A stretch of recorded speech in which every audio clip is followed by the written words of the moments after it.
എസ്റ്റേറ്റിൽ കാട് വെട്ടുന്നതിനിടെ വൈദ്യുത കമ്പിയിൽ നിന്നും ഷോക്കേറ്റ് സ്ത്രീകളടക്കം 5 തൊഴിലാളികൾക്ക് പൊള്ളലേറ്റു.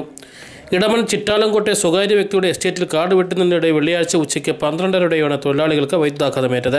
ചിറ്റാലങ്കോട് ഈട്ടിവിള വീട്ടിൽ സന്തോഷ്, സഹോദരി സൂര്യഭവനിൽ ബിനി, ചിറ്റാലങ്കോട് ഈട്ടിവിള മേലേതിൽ മിനി, മധുവിലാസത്തിൽ മാലതി, ഈട്ടിവിള കിഴക്കേടത്ത് ജനാർദ്ദനൻ എന്നിവർക്കാണ് പൊള്ളലേറ്റത്.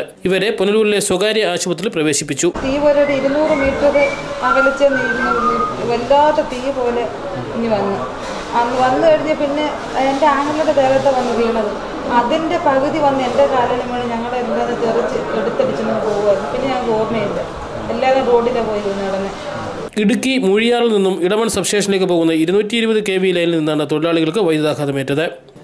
ഇവിടെ വൈദ്യുത കമ്പികൾ താണു കിടക്കുകയാണ്. നിരവധി തവണ അധികൃതരുടെ ശ്രദ്ധയിൽപ്പെടുത്തിയിട്ടും യാതൊരു നടപടിയും സ്വീകരിക്കുന്നില്ലെന്നും വൈദ്യുത ബോർഡിന്റെ അനാസ്ഥയാണ് ഇപ്പോഴുണ്ടായ അപകടത്തിന് കാരണമെന്നും എസ്റ്റേറ്റ് സൂപ്പർവൈസർ വി ശശിധരൻ പറഞ്ഞു. അപ്പോൾ നമ്മളിത് നേരത്തെ പല പ്രാവശ്യവും ഇലക്ട്രിസിറ്റി ഉന്നത ഉദ്യോഗസ്ഥരെ വിളിച്ചത് പറഞ്ഞിട്ടുള്ളതാണ്. അപ്പോൾ അവർ പറയുന്നത് ഇത് ലൈൻ പൊക്കിക്കെട്ടുന്നതും മറ്റ് അനുബന്ധ പണികളും തദ്ദേശ സ്വയംഭരണ വകുപ്പുകളുടെ കീഴിലുള്ള പരിപാടിയാണെന്നാണ് അവർ പറയുന്നത്. അപ്പം നമ്മുടെ ടാപ്പിംഗുകാർ തന്നെ പറയുന്നുണ്ട് അവർക്ക് ചില ദിവസങ്ങളിൽ മരം ടാപ്പ് ചെയ്യാനും തന്നെ ഈ എർത്ത് മൂലം അവർക്ക് സാധിക്കുന്നില്ല എന്ന് അവർ പലപ്പോഴും പറയുന്നുണ്ട്. അപ്പോൾ അത് ഞങ്ങൾക്ക് ആ പ്രദേശത്തിന് തന്നെ ഇതിപ്പോൾ ഈ ലൈൻ ഒരു ഭീഷണിയായിട്ട് തന്നെ മാറിക്കൊണ്ടിരിക്കുക. ലൈവ് വാർത്ത പുനലൂർ.